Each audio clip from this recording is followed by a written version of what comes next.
outstanding panel coming up right now, all centered around the metaverse. So let's do a deep dive here. We're gonna have an introduction here. We have Jason Stone, Crystal Pierce, Thomas McLaughlin, and I am so sorry. And sorry, Jonathan. John. And John Belinsky. So, everyone here, Metaverse, $1 trillion opportunity.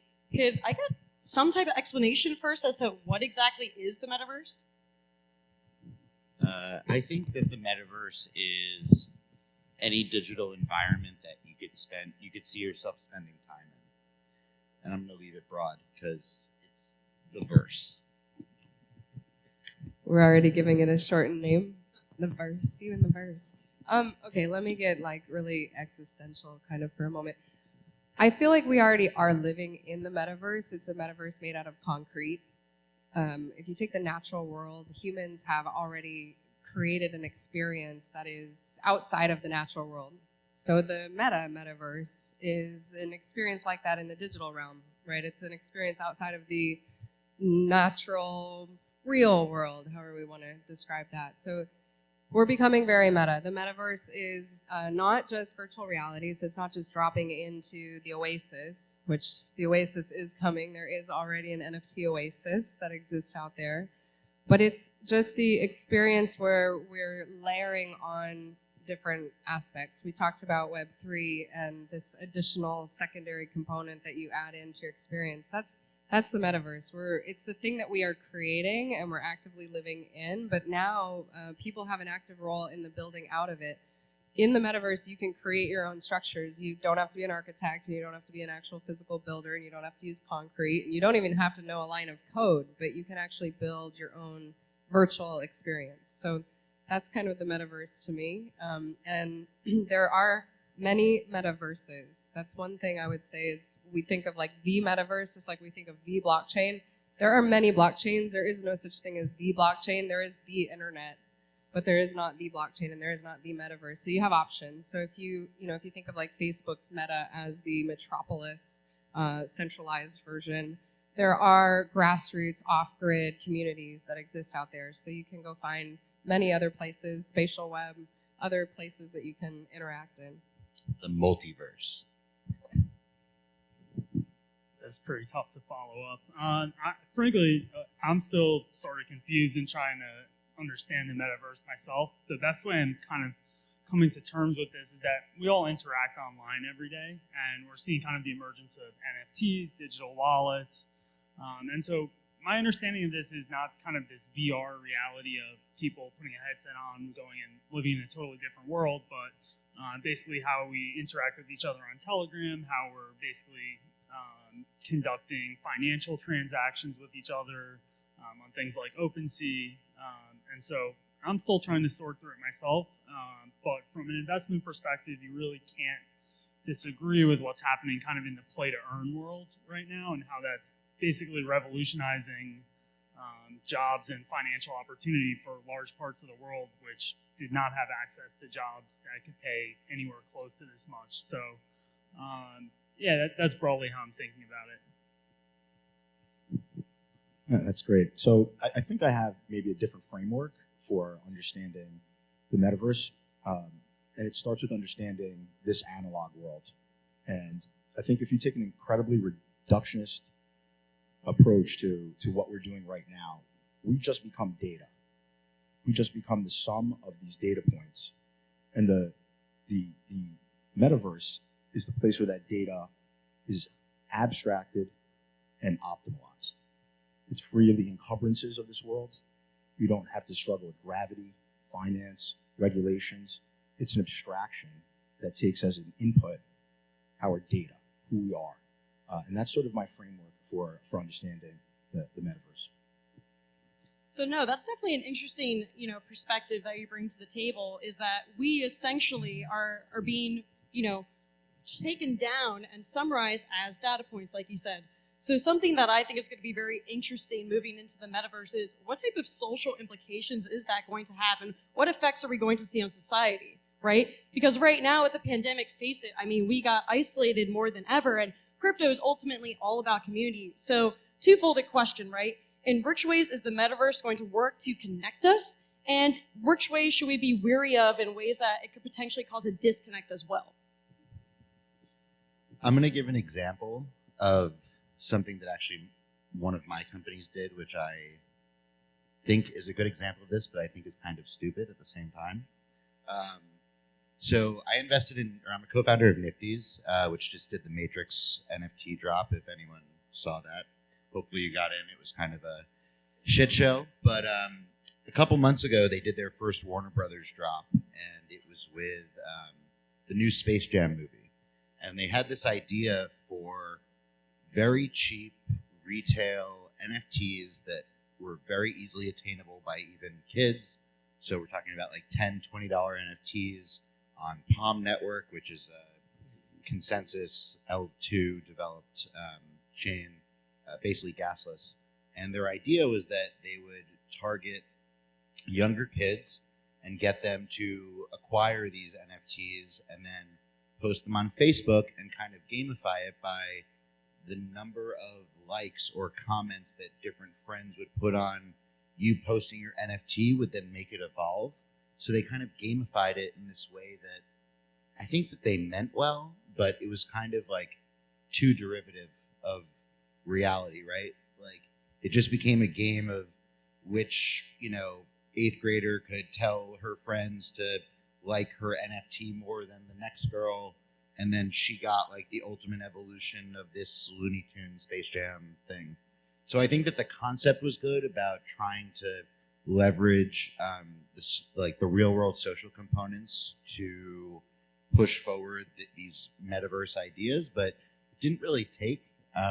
They're trying to do something with the Barbie property as well, which I think is way more interesting. Like if there's a super rare Barbie that you can only get by like, I don't know, merging your Barbie with other people's Barbies or something, that will be like more interesting. I just don't think it worked for Space Jam, but there are these like interesting connectors between real world social constructs and then how we're dealing with metaverse items that will expand, grow. I don't know. I think it's an interesting concept, personally. Yeah, I appreciate that people are still saying that we don't really fully understand the metaverse because it's like everything that we build and grow and evolve. It's here to be defined.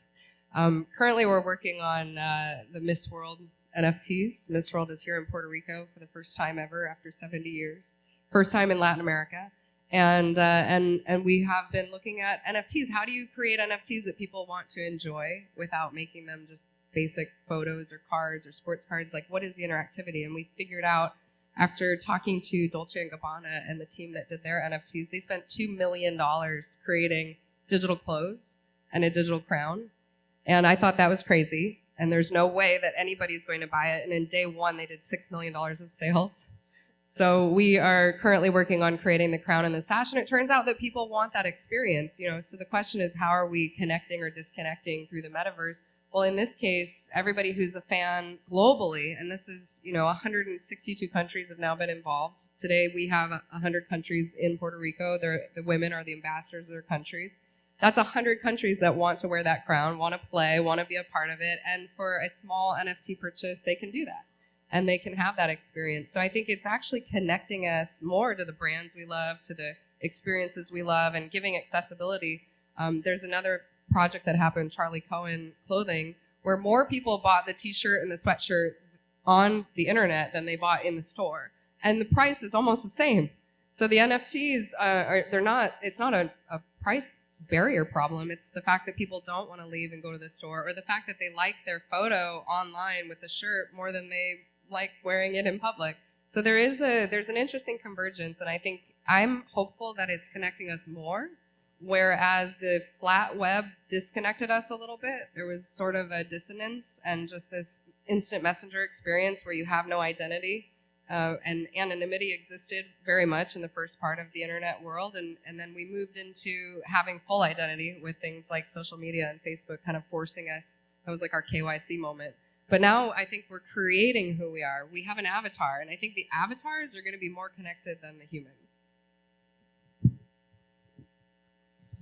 Yeah, I agree with what you're saying about avatars. One thing I've noticed is using an anonymous profile and interacting with people online, I have a much higher degree of true honesty both ways in a discussion, and that's something I really appreciate.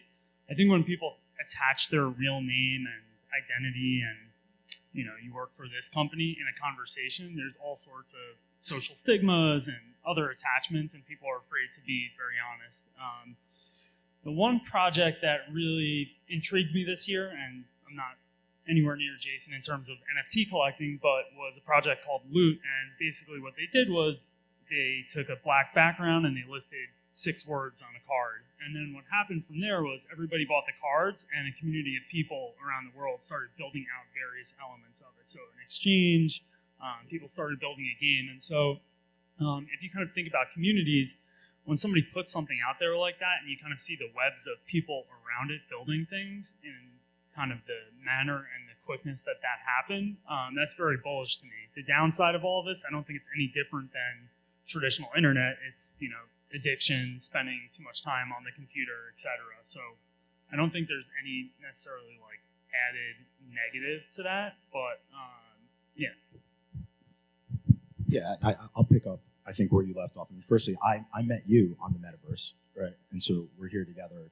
I mean, the Metaverse has actually connected us. It actually connected me to my team, and all of that came from Twitter, which is essentially the Metaverse.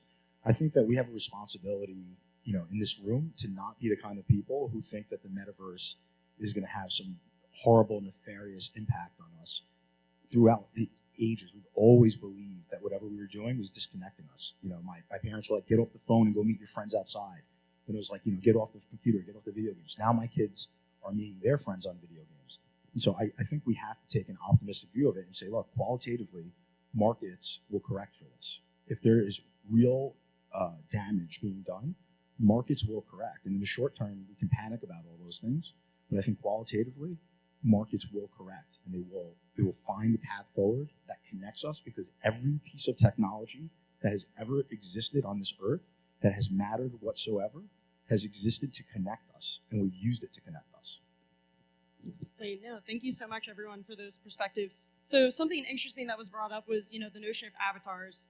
People, to your point, Crystal, are spending more on their virtual clothing than, actual clothing that they may have in their closet. So I'm curious, what do you think about the fact of, decentralized identity hubs and how that's really going to play a role in, trying to work on more of these bridging technologies, which is ultimately what like Web3 and the Metaverse is about, right? This connectivity level. So where do you see the future of avatars going and how that's going to play a role in everyone's overall virtual identity? I think my avatar might have a more active social life than I do at this point. My avatar was created in 2018 from a company called Replicant that usually does them for movies as insurance policies for the actors. They're full quality, 180 camera, insane, beautiful avatars. And this was the first step into democratizing it for everyone. Today, they now have an iPhone app where you can take a photo of yourself and 30 seconds later you have an avatar. And those avatars can wear the digital clothes. For me, it's a huge step towards our digital identity. I think people are very obsessed with making edits of their faces on their photos and perfecting them for Instagram and having a barrier for themselves. So the avatar is great because it's a representation. We had this since AOL. We had usernames. It's nothing different than that. We also have the ability to make our avatars into NFTs, and that's something that I've seen happen as well. In 2019, my avatar was made into an NFT and thrown into a virtual game called Chain Clash, which is like the, Mortal Kombat, I guess, for crypto. And there's just experiment after experiment after experiment. So I think it's a good thing if we can consider to jump in, try it out, put yourself into these virtual worlds. I definitely think it's connecting us more than disconnecting us. The fact that you met each other on the Metaverse is amazing. I got to, during the pandemic, because everyone was locked down, I sent 2 Oculus Rifts one to my brother and one to my sister in different states, and we joined each other in Burning Man, on the virtual burn. So I think this is a major step forward in connection, although it's a really weird bridge for everybody.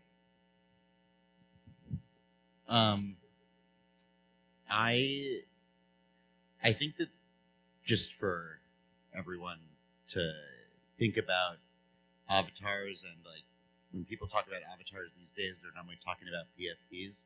Just to separate those things, I think that a PFP can be someone's avatar, but when we talk about the metaverse and actually utilizing these things in a virtual world, like people are going to quickly realize that they don't want some random PFP digitized or three-dimensionalized for themselves in the metaverse. They want like what you have, which is yourself or the version of you that you can constantly customize and edit and make whatever you want to make it, right? Like I feel like there's this fad, I'm gonna call it, of people picking a random PFP to become their avatar, right? But what we really want is a world of decentralized identity where like you are you, and that's like code is law, and you can decide to attach any avatar or changing image to be the representation of you in the metaverse, right?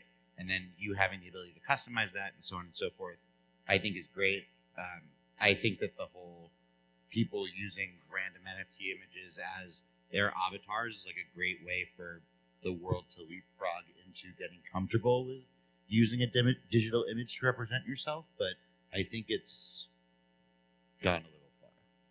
I'll put it that way.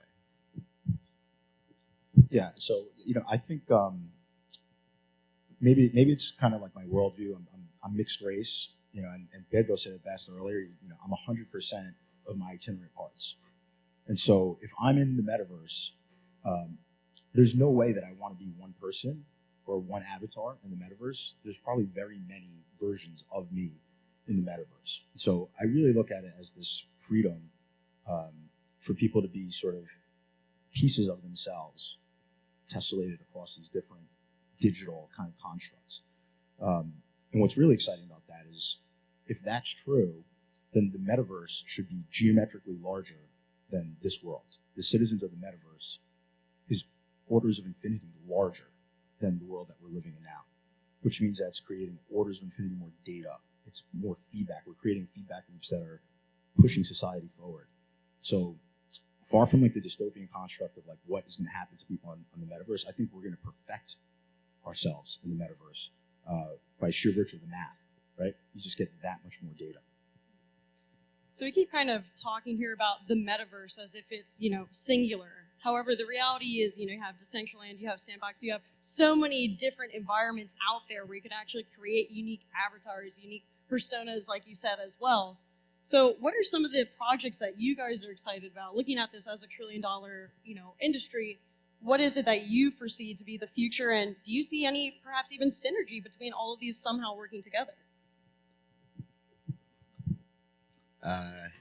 Synergy, I would love to see. I think it's very disjointed right now. Like everyone's creating their own verse or game or community.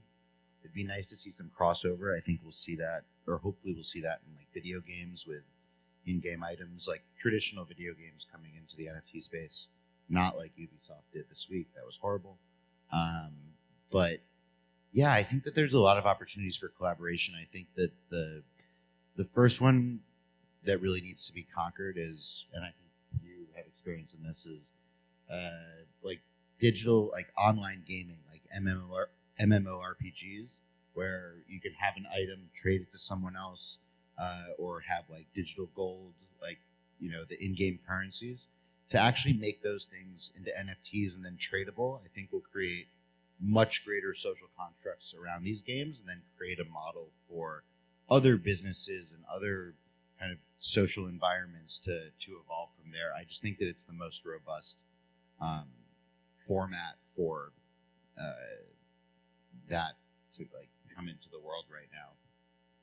Yeah, I second that. I think video games is by far the biggest market. I think right now the attempts at that have been pretty poor. Like Axie Infinity holds an enormous market share in the play-to-earn game, and my problem with that specifically is everybody's playing the game because they think they're going to make money and be able to dump it on somebody else. Nobody who's playing Axie Infinity actually truly enjoys the game, or maybe there are a few people. But so I think right now we're sort of playing with a greater fool theory. I think Metaverse in general, the valuations I'm seeing are insane. Sandbox, for example, like, you know, not a lot of people are using it. They're trading digital parcels of land for hundreds of thousands of dollars. There's nothing wrong with that, but I'm just seeing exactly the same thing that happened in 2017, where people saw crypto, they saw a big opportunity. There was a finite amount of demand for it. The demand kept kind of ticking up, and then the supply kept being created. And at some point, there's a tipping point, right, where there's too much supply, finite amount of demand, and everything kind of falls down. So I think that's going to happen. But the killer use case here is obviously digital gaming, right? Taking video games, being able to be paid for them directly, and to be able to offload whatever you're earning within the game to other people who are willing to trade money for the time spent to acquire those items.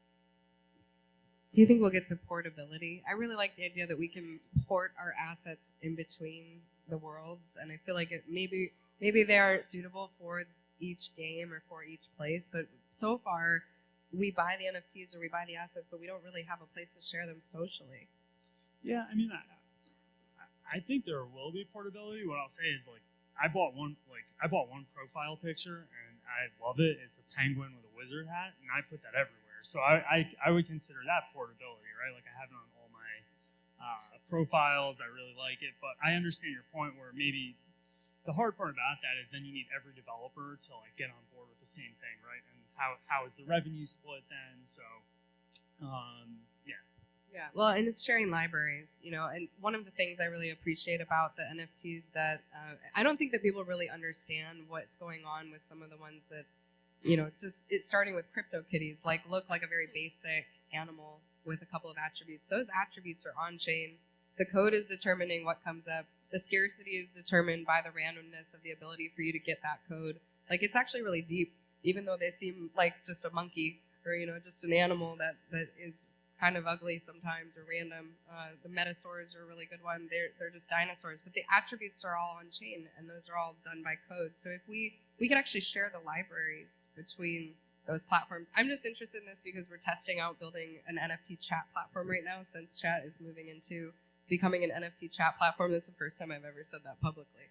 But I'm really excited about it because no one has anywhere to share all of their NFTs socially yet. And your avatar lives in certain places, and you can buy virtual real estate. I love Decentraland and all of these platforms. I almost built our gallery in Decentraland, but my quote was between $70,000 and $100,000 for virtual real estate.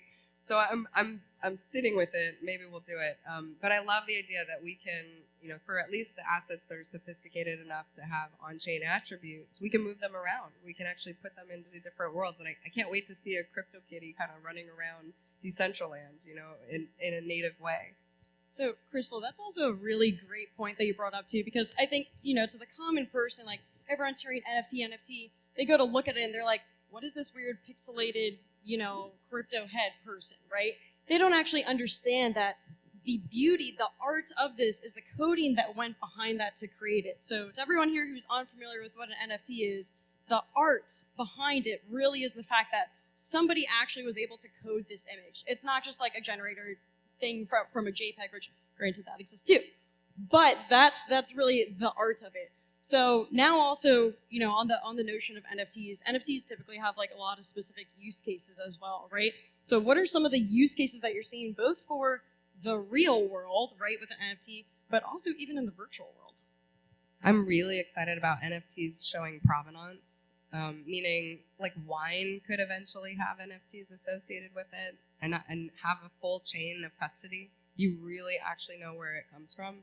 It starts with art, just like everything starts with gaming and starts with art. Usually, our best technology, either the military or gaming, that's where it comes from. I think that's what's happening with NFTs as well. We're starting with creative arts. We're starting with music and things that are a little bit more tangible digitally. But we're going to move into the physical space very quickly and be able to authenticate brand items, things that are, you know, unique and easily fraudulent, like make it so that we can understand where it comes from. We see this already happening with shoe companies. There are tests being done in a lot of different ways. So NFTs have a much broader use case than what we're seeing today, which is art. And to be honest, I mean, just look up NFT rug pull. It's on Ethereum. It's the best example of why the technology is still not fully there in the fastest way. Basically, an artist sold a bunch of NFTs that all in one day, all of a sudden, all the images became pictures of rugs.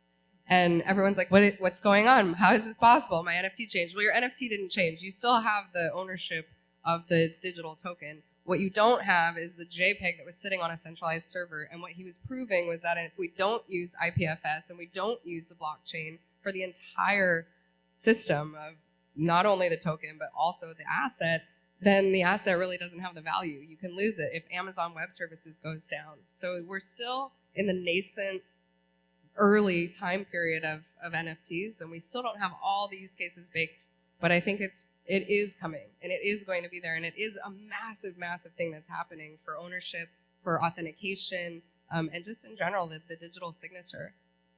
But, before we leave, we only have a few more minutes. Can you tell us what your NFT chat project is? Because that sounds absolutely fascinating. I don't understand the use case.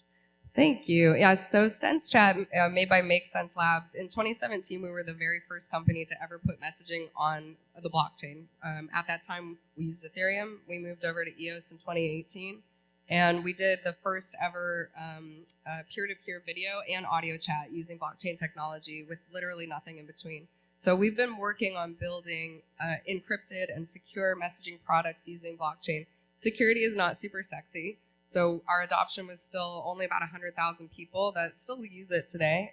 But what we realized is that we have the ability to not only move tokens in chat, we can do NFTs as well. So SenseChat is relaunching with NFTs. Basically, you authenticate with your wallet. They pull them up as stickers. So you can now put your NFTs into a chat stream as stickers. You can use it as your profile photo, and you can resell them. So it's just an easier social way of interacting with your NFTs. That's awesome. You got to tell me more about this after. Yeah, Sense.chat. It exists today, and we've been using it for years as our secure chat platform. But everybody loves Telegram. Telegram is not encrypted. Everybody loves WhatsApp. WhatsApp is on Whisper protocol, just like Signal is. They use Signal's protocol, so it is encrypted, but it's owned by Facebook. And everything you put into the keyboard has the ability to be read. That's great. I actually remember there was a time, I don't know, a couple months back now, where someone was circulating in the group chat, like how we could access like the beta of SenseChat. I went in there, actually snagged up a couple different community names, like Women in Blockchain, things of that nature. And the interface was fantastic. I mean, if you guys aren't familiar with this project, go talk with Crystal about it, see how you could get involved.